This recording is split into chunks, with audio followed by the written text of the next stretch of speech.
নমস্কার। পাঁচমেশালির আজকের পর্বে সকলকে স্বাগত। আজকের বিষয়, নির্বাচন কমিশনের ফুল বেঞ্চ রাজ্যে এসে গিয়েছে। আশা করা হচ্ছে 10ই মার্চ ভোটের দিন ঘোষণা হয়ে যেতে পারে। আজ সারাদিন ধরে নির্বাচন কমিশনের দপ্তরে বিভিন্ন রাজনৈতিক দল গিয়েছিলেন দেখা করতে এবং তাদের দাবি পেশ করেছেন।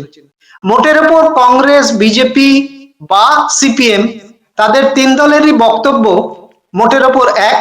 তারা প্রত্যেকেই এক দফা বা দু দফায়, সর্বাধিক দু দফায় ভোট চাইছে এবং সিপিএম বলেছে যে 60 লক্ষ বিবেচনাধীন নামের যে তালিকা রয়েছে তাদের ব্যাপারে আগে নিষ্পত্তি করতে হবে, তারপর ভোট করতে হবে। যদিও বিজেপির যে প্রতিনিধি দল গেছিল তারা বেশি জোর দিয়েছেন আধার সামরিক বাহিনীকে নিষ্ক্রিয় করে না রাখা। এই সমস্ত নিয়ে আজকে আমরা কথা বলছি রাজনৈতিক বিশ্লেষক অধ্যাপক বিশ্বজিৎ দাসের সঙ্গে। অধ্যাপক দাস, আপনাকে স্বাগত। নমস্কার। কংগ্রেস বলেছে যে তাদের দু দফা বা তিন দফায় ভোট হলে কোনো আপত্তি নেই এবং সিপিএম আর বিজেপি বলছে যে সর্বাধিক দু দফায় ভোট করতে হবে। এই বিষয়টাকে আপনি কিভাবে দেখছেন? দেখুন, পশ্চিমবঙ্গে ভোট কদফা হবে এটা নিয়ে কিন্তু রাজনৈতিক চর্চা অনেক আগেই শুরু হয়েছে। তার কারণ এই নির্বাচন কমিশন যেভাবে এসআইআর করতে গিয়ে একটা অসম্পূর্ণ ভোটার তালিকা প্রকাশ করলেন এবং এখনো 60 লক্ষ যারা বিবেচনাধীন, প্রথম 7 দিনে তার মধ্যে 5 থেকে 7 লক্ষর নাম বিবেচনা করা হয়েছে, এখনো প্রায় 52-53 লক্ষ বিবেচনাধীন রয়েছে। তার মানে এরকম একটা অসম্পূর্ণ ভোটার তালিকা নিয়ে ভোট ঘোষণা করছে নির্বাচন কমিশন, যদি আগামীকাল ভোট ঘোষণা করে। সেক্ষেত্রে দফা 3 হবে, 2 হবে কি 1 হবে, রাজনৈতিক দলের বিভিন্ন রকম দাবি থাকতে পারে। নির্বাচন কমিশনের কাছে সবচেয়ে বড় চ্যালেঞ্জ, তিনি যেমন একটা শুদ্ধ ভোটার লিস্ট তৈরি করতে চাইলেন, হিংসাহীন একটা ভোট তৈরি করা। এ রাজ্যের পরম্পরাতে হিংসাহীন ভোট আমরা খুব একটা দেখিনি। যদি মনে হয় যে নির্বাচন কমিশন এই হিংসা মুক্ত ভোট করতে তার দফা বাড়াতে হয় বা কমাতে হয়, তিনি সেই দায়িত্ব নেবেন। তাকে এনশিওর করতে হবে, সুনিশ্চিত করতে হবে, 2 দফাই হোক বা 3 দফাই হোক বা 5 দফাই হোক, কোনো দফাতেই যেন কোনো হিংসার ঘটনা পশ্চিমবঙ্গে না ঘটে।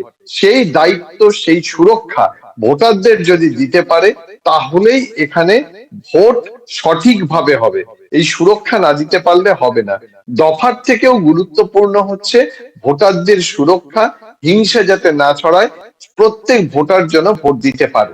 আমরা নির্দিষ্ট দাবি করেছি এক দফায় ভোট হওয়া উচিত, যে রুটিন কাজ বললেন, খুব বেশি হলে 2 দফা, তার বেশি নয়। কারণ এই প্রশাসনিক আর এই মস্তান গুন্ডাকে দিয়ে করায়, শুধু ঘোষণা করলে হবে না। ওরা কথা দিয়েছেন এই 60 লক্ষ লোককে ফিরিয়ে এনে ভোটার লিস্টে, তারপরে ভোট হবে। আপনারা সবাই জানেন যে পশ্চিমবাংলার মানুষের আজকে সব থেকে বড় প্রশ্ন কোথায়? সব থেকে বড় প্রশ্ন হচ্ছে 60 লক্ষ অ্যাডজুডিকেশন, তাদের ভবিষ্যৎটা কি? নির্বাচনের দিন ঘোষণা আগে কি তাদের নাম ভোটার লিস্টে উঠবে? আমরা বলেছি আমাদের রিকোয়েস্ট হচ্ছে এক দফায় ভোট, ম্যাক্সিমাম 2 দফা। এতদিন দেখা যেত যে বিরোধী দল তারা দাবি করছে যে ভোটের দফা যেন বাড়ানো হয়। এবারই প্রথম দেখা যাচ্ছে যে বিরোধী দল তারা বলছে ভোটের দফা কমিয়ে আনা হোক, এক দফাতেও ভোট করার কথা অনেকে বলছে। এই যে বিরোধী দলের এই যে দফার তফাৎ, এটা কেন হচ্ছে?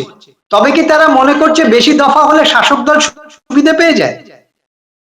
এরকম একটা ন্যারেটিভ প্রচলিত আছে রাজনৈতিক মহলে, যে বেশি দফা হলে শাসক দলের সুবিধা।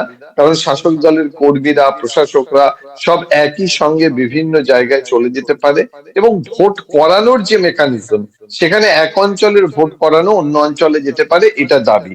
ঠিক তেমন ভাবে ভারতীয় জনতা পার্টি তারা যখন দাবি করছে এক দফায় বা 2 দফায় ভোট করার জন্য, তারা চাইছেন যে যে যার এলাকা, অর্থাৎ ভারতীয় জনতা পার্টি যে যে কেন্দ্রে জিতেছে সেখানে সে তার মেকানিজমে যাতে ভোট করাতে পারে, যখন আলাদা করে তার সাপোর্টটা কেন্দ্রীয় বাহিনী যেন তাকে সাপোর্ট করে এবং প্রশাসন, রাজ্য প্রশাসন যাতে কোনো রকম ব্যাঘাত না করতে পারে বা ভোট পদ্ধতিতে ব্যাঘাত না করতে পারে। আসলে দেখুন, আমি একটু আগেই আপনাকে বলছিলাম শাসক আর বিরোধীদের দৃষ্টিভঙ্গির তফাৎ। আসলে কেউ বলছে না যে না এই ভোটটা হওয়া উচিত হিংসা মুক্ত। পশ্চিমবঙ্গের মতো একটা রাজ্য যেখানে এত বৈচিত্র্য রয়েছে, একদিকে পাহাড়, একদিকে সমুদ্র, একদিকে নদী, সেখানে একদিনে বা দুদিনে ভোট করার অনেক অসুবিধা আছে। সেই অসুবিধাগুলোকেও তো মান্যতা দিতে হবে। শুধু একদিনে বা দুদিনে ভোট করে নিতে চাইছি এমন নয়, ভোটারদেরকে সুনিশ্চিত করা এবং ভোটারদের যাতে হিংসা না ছড়ায় সেটা, এবং ভোট কেন্দ্র, ভোট কর্মী তারা যাতে একদম নির্বিঘ্নে শান্তিতে ভোট পরিচালনা করতে পারে সেটাও দেখতে হবে। এইটা যদি সুনিশ্চিত করতে পারে তাহলে দফাটা কোনো ফ্যাক্টর হবে না। আজকে বিজেপির যে প্রতিনিধি দল গেছিল নির্বাচন কমিশনের কাছে, তারা বলেছেন যে আধা সামরিক বাহিনীকে যেন রাজ্য সরকারের বা রাজ্য প্রশাসনের অধীনে না রাখা হয়, তারা যেন নিজেদের মতো করে কাজ করতে পারে এবং তাদের যেন মূল সড়ক অর্থাৎ মেন রোডের টহল না দিয়ে প্রত্যন্ত এলাকাতে পাঠানো হয়, এই ব্যাপারটা কমিশনকে নিশ্চিত করতে হবে। তারা কিন্তু একবারও বিবেচনাধীন 60 লক্ষ ভোটারের বিষয়ে তেমন করে গুরুত্ব দিচ্ছে না। এই বিষয়টাকে আপনি কিভাবে দেখছেন? বিজেপি তো চায় যে এই 60 লক্ষ ভোটার যাতে ভোট না দিতে পারে, অসম্পূর্ণ ভোটার তালিকা দিয়ে ভোট করুক। সেই জন্য তাদের এটা মাথা ব্যথার কারণ নেই। এই 60 লক্ষ মানুষ যে তাদের ভোটারও হতে পারে সেটা তারা ভাবছে না। আসলে তারা আগে থেকে এই ম্যাপিংটা মনে হয় বোঝার চেষ্টা করছে যে এই 60 লক্ষ ভোটারকে তারা তৃণমূল কংগ্রেসের ভোটার ভাবছে। আর এখানেই হচ্ছে সমস্যা। কেন্দ্রীয় বাহিনীকে কিভাবে ব্যবহার করা হবে সেটা বিজেপি ঠিক করে দেবে না, সেটা তো আমাদের সংবিধানে আছে। নির্বাচন কমিশন জানে ঠিক কোন পদ্ধতিতে আমরা কেন্দ্রীয় বাহিনীকে ব্যবহার করা হবে। কখনোই বুথের মধ্যেই কেন্দ্রীয় বাহিনীকে ব্যবহার করা হয় না। সুতরাং কেন্দ্রীয় বাহিনী যা যা নিয়ম আছে সেই নিয়ম অনুযায়ী তাকে ব্যবহার করা হবে, রাজ্য সরকার তাকে ব্যবহার করা হবে। এটা জানা উচিত ছিল যে গতবার থেকে নির্বাচনে এমন হয়েছে যে কেন্দ্রীয় বাহিনীর মধ্যে থেকে একজনকে দায়িত্ব দেওয়া হবে তাদের বাহিনীকে পরিচালনা করার জন্য। তারা রাজ্যের সঙ্গে আলোচনা করে কোথায় কি ডেপ্লয় করা উচিত সেইভাবে ডেপ্লয় করবে। এখন নতুন করে এগুলো পাল্টাতে গেলে দেশের আইন পরিবর্তন করতে হবে। বিজেপি মনে হয় সেই আইন পরিবর্তনের দিকে হাঁটছে। নির্বাচন কমিশনের কাছে আজকে তৃণমূলের প্রতিনিধি দলে যারা গেছিলেন তাদের মধ্যে ছিলেন চন্দ্রিমা ভট্টাচার্য। তিনি বেরিয়ে এসে অভিযোগ করেছেন যে জ্ঞানেশ কুমার তার সঙ্গে খারাপ ব্যবহার করেছেন, তাকে ডোন্ট শাউট বলে হুমকি দিয়েছেন এবং একই সঙ্গে তার অভিযোগ যে এর ফলে বোঝা যায় যে কমিশন মহিলাদের সম্মান করতে জানে না, সেই কারণেই মহিলাদের নাম বেশি করে কাটা হচ্ছে। এটা তো নিশ্চয়ই বলবো যে আপনিও নাগরিকত্ব দেখতে পারেন না, আপনার কাছে সে পাওয়ার নেই। সুতরাং আপনি একটা মহিলাকে কিভাবে ট্রিট করছেন, আমি একটা মহিলা এসছি আপনার সামনে, আপনি আমায় বলছেন চাচাবেন না। Why should I not shout? Why should I not shout on behalf of the Mahilas of this state? কি বলবেন? দেখুন, মহিলাদের নাম বেশি করে কাটা হচ্ছে বা সংখ্যালঘুদের নাম বেশি করে কাটা হচ্ছে, সম্পূর্ণ তথ্য না এলে কথা বলা যাবে না। তবে আমি বারবার বলছিলাম যে ভারতবর্ষ এবং পশ্চিমবঙ্গের রাজনীতিতে শিষ্টাচারটা কমছে। আমার বিরোধী হতে পারে, আমার ভিন্ন মত হতে পারে, কিন্তু আমার ব্যবহারের ভিতর দিয়ে তার প্রকাশ হবে কি করে? আজকে যেভাবে বলা হচ্ছে যে আপনি গলা নামিয়ে কথা বলুন, তার মাইকের সাউন্ড কমিয়ে দেওয়া হচ্ছে, এটা ঠিক নয়। কারণ একটা গণতান্ত্রিক দলে প্রতিনিধিকেও যেমন মনে রাখতে হবে নির্বাচন কমিশন সংবিধানের একটা পোস্টে আছেন, তাকে সম্মান করা। আবার একই সঙ্গে নির্বাচন কমিশন বা তার যে বেঞ্চ, তারা বিভিন্ন যে রাজনৈতিক দলের প্রতিনিধিদের সম্মান করবেন। এই মাঝখানে যে বিরোধটা, সংঘাতটা কেন তৈরি হচ্ছে এটা দেখতে হবে। এটা গণতন্ত্রের একটা অশুভ ইঙ্গিত। আপনি শিষ্টাচারের কথা বললেন। গতকাল রাতে যখন কমিশনার তার দল নিয়ে রাজ্যে ঢোকেন তখন থেকেই তাকে কালো পতাকা দেখানো হয়েছে। কালীঘাটে পুজো দিতে গেছিলেন, সেখানেও কালো পতাকা দেখানো হয়েছে। এটাকে কি আপনি শিষ্টাচার বিরোধী বলবেন? দেখুন, এর সঙ্গে তো সরাসরি একেবারে নেতা মন্ত্রী তারা যে এটাকে প্রমোট করছে এমন নয়। তবে এটা কাম্য ছিল এগুলো না দেখানোই, কারণ সাংবিধানিক পদে তারা এসছেন তাদের কাজ করার জন্য। যদিও কালীঘাটের যাওয়াটা তাদের সাংবিধানিক কাজের মধ্যে পড়ে না, কিন্তু তবু তারা এসছেন এ রাজ্যে নির্বাচনের পরিস্থিতি কি আছে সেগুলো পর্যালোচনা করতে। সুতরাং মিউচুয়াল রেসপেক্ট পারস্পরিক সম্মানটা যদি না থাকে, মিউচুয়াল রেসপেক্ট থাকলেই এই সমস্যা বা রাজনৈতিক যে ভেদাভেদ রয়েছে সেটা অনেকটা কমে যাবে। আজকে নির্বাচন কমিশন রাজ্য প্রশাসনের, পুলিশ প্রশাসনের বিশেষ করে এবং জেলা শাসকদের সঙ্গে বৈঠক করেছেন। শোনা যাচ্ছে অনেককে খুব কড়া ভাষায় ধমক দিয়েছেন। কমিশন কি এই শেষ লগ্নে এসে যখন দেখছে যে 60 লক্ষ ভোটারের নাম বিবেচনাধীন, নির্দিষ্ট সময়ের মধ্যে সেটা সম্পূর্ণ করা সম্ভব হয়েও হয়তো উঠবে না, এখন কি তারা নিজেদের দায়ভার রাজ্য প্রশাসনের উপর চাপাতে চাইছে?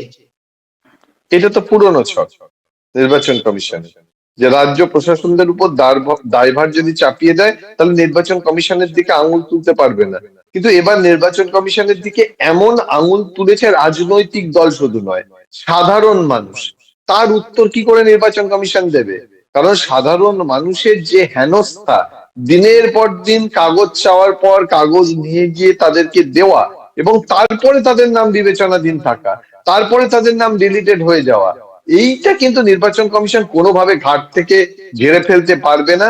সাধারণ মানুষ, রাজনীতি নিরপেক্ষ মানুষ, তারা আঙুল তুলছে নির্বাচন কমিশনের দিকে, এর একটা প্রভাব কিন্তু ব্যালট বক্সে পড়বে।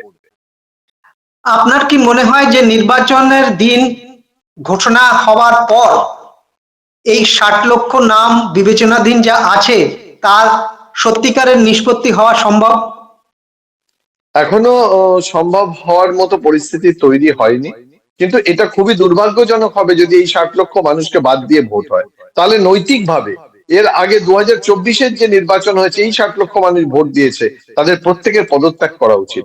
কারণ এই সব ভোটাররা ভোট দিয়েই তাদেরকে নির্বাচিত করেছিল। এখন যদি এদেরকে বাদ দিয়ে ভোট হয় তাহলে তো সম্পূর্ণ ভোট হলো না, এটা তো প্রহসন, এটা তো হাস্যস্কর হয়ে যাবে যে 60 লক্ষ মানুষ ভোট দিতে পারছে না যারা এর আগের ভোটে ভোট দিয়েছিল। তাহলে সেটার মানে কি হচ্ছে? নির্বাচন কমিশনকে এই বিষয়টাতে সতর্ক থাকতে হবে, দরকার হলে আইন ব্যবস্থা বা সুপ্রিম কোর্ট এটার ভিতরে হস্তক্ষেপ করুক। আজকে সারাদিন নির্বাচন কমিশনের যে সক্রিয়তা তা দেখে আপনার কি মনে হচ্ছে যে 10ই মার্চ নির্বাচন কমিশন রাজ্য ত্যাগ করার আগে ভোটের দিন ঘোষণা করে দিতে পারে? দেখুন, নির্বাচন কমিশন তো শুধু পশ্চিমবঙ্গের নাম ঘোষণা করবে না, এর সঙ্গে সঙ্গে আরো অনেকগুলো রাজ্যে ভোট হবে, সেই নামগুলো একসঙ্গে ঘোষণা করবে। এতদিনের দস্তুর ছিল যে তারা পর্যবেক্ষণ করে দেখে গেল পশ্চিমবঙ্গের রাজনৈতিক পরিস্থিতি, দিল্লিতে গিয়ে প্রেস কনফারেন্স করে একসঙ্গে ভোটের দিন ঘোষণা করবে। কিন্তু এখন তো ব্যতিক্রম হচ্ছে, যদি এখানে কালকে ঘোষণা করে দেয় তাহলে এটা ব্যতিক্রম, এবং অবশ্যই তার ব্যাখ্যা নির্বাচন কমিশন দেবে যে কেন দিল্লিতে না করে এখানে দিন ঘোষণা হলো। এই নির্বাচনে এখনো পর্যন্ত যা পরিস্থিতি, তাতে কি বিজেপি বা তৃণমূল এই দুই প্রধান প্রতিপক্ষের মধ্যে কাকে আপনি এগিয়ে রাখবেন? দেখুন, যে ন্যারেটিভস এর কথা বলছেন, ইস্যু ভিত্তিক ভোটের কথা বলছেন, সংগঠনের কথা বলছেন, এইগুলো যদি দেখেন তাহলে অবশ্যই তৃণমূল কংগ্রেস এগিয়ে আছে। সুতরাং এই এসআইআর ও তৃণমূল কংগ্রেসকে একটু অক্সিজেন দিয়েছে। এই যে হেনস্থা যারা হয়েছে তারা আজ যাই হোক এদেরকে ভোট দেবে না। মতুয়াদের কথা ভাবুন, রাজবংশীদের কথা ভাবুন, তারা সবই কিন্তু যারা একটা সময় বিজেপিকে সমর্থন করত, আস্তে আস্তে তারা তৃণমূলের দিকে ফিরে আসছে। আপনাকে শেষ প্রশ্ন করব যে এবারে ভোটে বাম বা কংগ্রেস তারা কি তাদের শূন্যের গেরো কাটাতে পারবে?